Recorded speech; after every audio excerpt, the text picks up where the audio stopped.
आज बुधवार के दिन मैं आपके लिए लाई हूँ गणेश जी की कथा।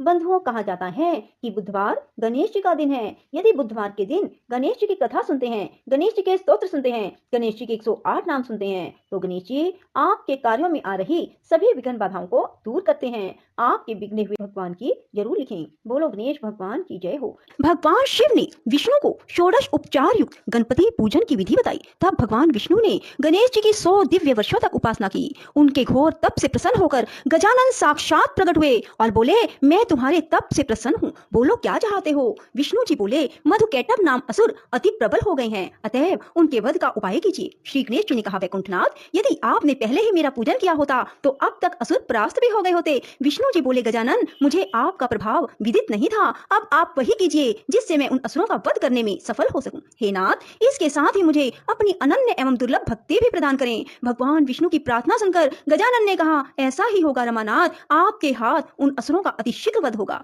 इससे चतुरानन का भय भी दूर हो जाएगा और आपको महान यश की प्राप्ति होगी। हे विष्णु, अब आपके कार्य में कोई विघ्न नहीं आएगा। वह देकर भगवान गजानन अंतर ध्यान हो गए और भगवान विष्णु वहां से लौटकर अपने स्थान पर पहुंचे, जहां उन्होंने दोनों असुरों को युद्ध के लिए तैयार देखा। त्रिलोकी नाथ को वहां आया देखकर उनकी ओर झपटते हुए वे असुर बोले, तुम बड़े डरपोक हो। विष्णु जी हंसे और उन्होंने युद्ध करके शीघ्र ही मधुकैटभ का वध कर दिया। जहां उन्होंने भगवान गजानन की आराधना की थी, वह स्थान सिद्ध क्षेत्र के नाम से प्रसिद्ध हो गया। श्री सूत जी बोले, हे ऋषियों, महर्षि भृगु ने सोमकांत को गणेश चरित्र का वर्णन करते हुए राजा भीम का वृतांत भी बताया। वे बोले, राजन, भीम कौंडिन्यपुर का राजा था। उसकी पतिव्रता पत्नी का नाम चारुहासिनी था। उसका दाम्पत्य जीवन सुख से व्यतीत हो रहा था, किंतु वृद्धा अवस्था की ओर अग्रसर होने पर भी संतान न होने का दुख उन्हें पीड़ित करता था। राजा ने राज्य अपने विश्वास पात्र अमात्य को सौंप दिया और स्वयं वन को चल दिया। वह वन में भ्रमण करता हुआ महर्षि विश्वामित्र के आश्रम में पहुंचा तो महर्षि ने उसकी ओर देखा और पूछा, तुम कौन हो और यहाँ किस उद्देश्य से आए हो। राजा बोला, प्रभो, विदर्भ देश का राजा हूँ, कौंडिन्यपुर मेरी राजधानी है, मेरा नाम भीम है। मेरी वृद्ध अवस्था आ पहुंची, लेकिन संतान सुख अभी तक प्राप्त नहीं हुआ, इसीलिए आपकी सेवा में उपस्थित हुआ हूँ। मैं नहीं जानता कि मुझ जैसे कर्तव्यनिष्ठ एवं धर्मज्ञ व्यक्ति को भी इस दुर्भाग्य की प्राप्ति क्यों हुई। महर्षि ने कहा, राजन, पूर्व जन्म में तुमने भगवान गजानन का अपमान किया था, फलस्वरूप इस जन्म में निसंतान हो। यदि उन्हें प्रसन्न कर लो तो तुम्हें अब भी संतान सुख से वंचित नहीं रहना पड़ेगा। राजा ने पूर्व जन्म के वृतांत की जिज्ञासा व्यक्त की तो महर्षि विश्वामित्र बोले, महाराज, तुम्हारे कुल में बहुत पहले भीम नाम का एक अन्य प्रतापी राजा हुआ था। उसकी पत्नी सुंदर और पतिव्रता थी। उससे राजा को एक पुत्र की प्राप्ति हुई जो गूंगा, बहरा और विकलांग था। उसके शरीर से दुर्गंध आती थी। माता पिता ने उसका नाम दक्ष रखा। अनेक प्रयासों के बाद भी उस बालक की मुक्ता और बधिरता व विकलांगता दूर नहीं हुई। हे राजन, किसी ने राजा को परामर्श दिया कि यदि बालक अपनी माता के साथ तीर्थाटन करे तो संभव है कि इसके रोग दूर हो जाएं। परामर्श अनुसार राजा के आदेश से रानी अपने पुत्र को लेकर तीर्थाटन को चल पड़ी। मार्ग में चोरों ने उसे लूट लिया, यहाँ तक कि उसके पास जीवन यापन के लिए भी धन नहीं रहा। तब उसने एक शिव मंदिर में शरण ली और बालक को वहीं छोड़कर भिक्षा मांगने हेतु एक गांव में गई। पीछे से उस मंदिर में एक धर्मज्ञ ब्राह्मण आया। उसके शरीर के स्पर्श मात्र से वह बालक निरोगी हो गया। रानी शिवालय में लौटी तो अपने पुत्र को सुंदर और निरोगी देखकर बड़ी प्रसन्न हुई। उसने ब्राह्मण देवता का पता लगाया तो ज्ञात हुआ कि वह धर्मज्ञ ब्राह्मण गणेश जी का उपासक था। बाद में उसने रानी को भी गणेश जी की उपासना का उपदेश दिया। अब माता और पुत्र दोनों ने भगवान गजानन की उपासना की तो प्रसन्न होकर गणेश जी ने स्वप्न में कहा कि तुम मेरे परम भक्त महर्षि मुद्गल के पास जाओ, उनके उद्यम से तुम्हारे सभी अभिष्टों की पूर्ति होना संभव है। महर्षि भृगु ने कहा, हे सोमकांत, विश्वामित्र ने भीम को आगे का वृतांत सुनाते हुए कहा कि वो दोनों मुद्गल के आश्रम की खोज में काफी समय तक जंगलों में भटकते रहे। तब बाद में एक दिन उन्हें वह आश्रम मिला। वहां महर्षि मुद्गल को उन्होंने अपना सब वृतांत सुनाया तो महर्षि ने श्री गणेश के एकाक्षरी मंत्र गम के अनुष्ठान का उपदेश दिया। बंधुओं, गम शब्द बहुत ही अधिक शक्तिशाली है। यदि आप भी भगवान श्री गणेश जी के गम शब्द का बार बार जप करते हैं तो ऐसा हो ही नहीं सकता कि आपकी मनोकामना पूरी ना हो। सो बंधुओं, गणेश उत्सव के दिनों में ही गम शब्द का अधिक से अधिक उच्चारण करें।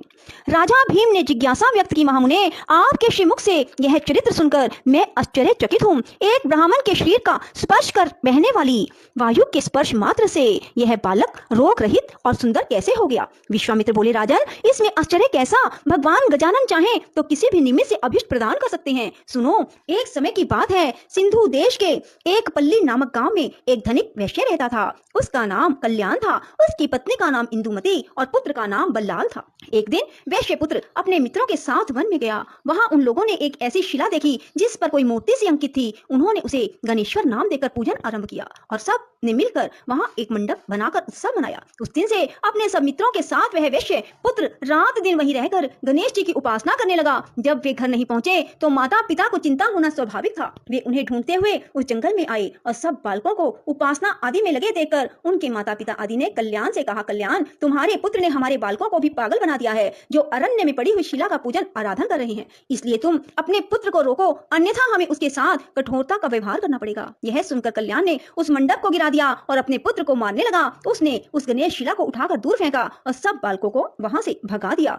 महर्षि विश्वामित्र बोले, हे राजन, इससे वैश्य पुत्र बल्लाल को मानसिक पीड़ा हुई। उसने पिता से हाथ जोड़कर निवेदन किया, पिताजी, आप भले ही मुझे दंडित करें, लेकिन उन सर्वात्मा भगवान गणाध्यक्ष का अपमान ना करें। वे अपने भक्तों के सभी विघ्नों का हरण करने वाले व कल्याणकारी देव हैं। उनके समान अन्य कोई बड़ा देव नहीं है। वैश्य ने क्रोधावेश में कहा, मूर्ख, इस पत्थर को सर्वात्मा कहता है। देखूंगा तेरा गणाध्यक्ष तेरे विघ्नों को किस प्रकार दूर करता है। कल्याण अपने पुत्र को एक पेड़ से दृढ़ता पूर्वक बांधकर बोला, अब भी अपनी भूल स्वीकार कर ले और गणेश की भक्ति छोड़कर अपने कार्य में लग जा। किंतु पुत्र ने पिता की बात स्वीकार नहीं की। वह उसे गाली देता हुआ चला गया। बालक को अपने पिता की निष्ठुरता पर क्रोध आ गया और उसने पिता को शाप दे डाला, तुमने मुझे इस निर्जन वन में अकेला ही निर्दयता पूर्वक बांधकर छोड़ दिया है। फलस्वरूप तुम बहरे, गूंगे, अंधे और विकलांग होगे। काफी समय व्यतीत होने व वृक्ष से बंधा रहने के कारण बालक थक गया। रस्सी के बंधन उसके कोमल अंगों में चुभ गए। इससे अत्यंत पीड़ित होकर वह भगवान गजानन को पुकारने लगा और अंत में उनकी ओर से भी निराश हो गया। तो उसने आत्मघात करने का निश्चय किया।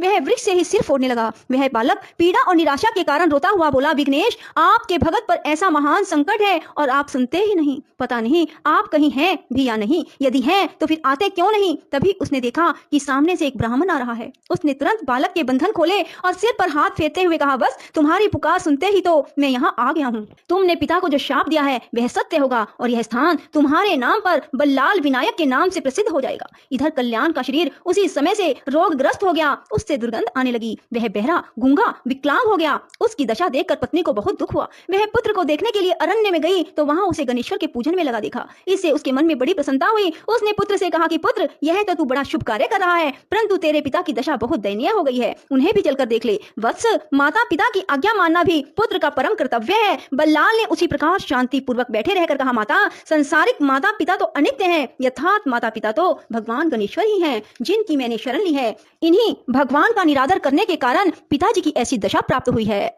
पिताजी को ऐसी दशा प्राप्त हुई है। उनकी सेवा करना तुम्हारा भी तो कर्तव्य है, क्योंकि पत्नी के लिए पति की सेवा ही सर्वोपरि है। माता ने कहा, पुत्र, अपने जन्मदाता पिता को शाप से विमुक्त कर दो। मैं तुमसे विनय करती हूँ। यह सुनकर बल्लाल ने कहा, माता, मैं तो अब कुछ भी नहीं कर सकता। अगले जन्म में तुम एक राजा की महारानी बनोगी, किंतु तुम्हारा पुत्र गूंगा, बहरा, विकलांग और दुर्गंध युक्त होगा। उसके कारण तुम्हारा पति उस पुत्र के साथ तुम्हें भी घर से निकाल देगा। फिर एक शिवालय में एक गणपति भगत ब्राह्मण के स्पर्श से तुम्हारे दक्ष नामक पुत्र का शरीर निरोग और सुंदर हो जाएगा। हे राजन, यह समस्त घटना चक्र उसी वाणी के अनुसार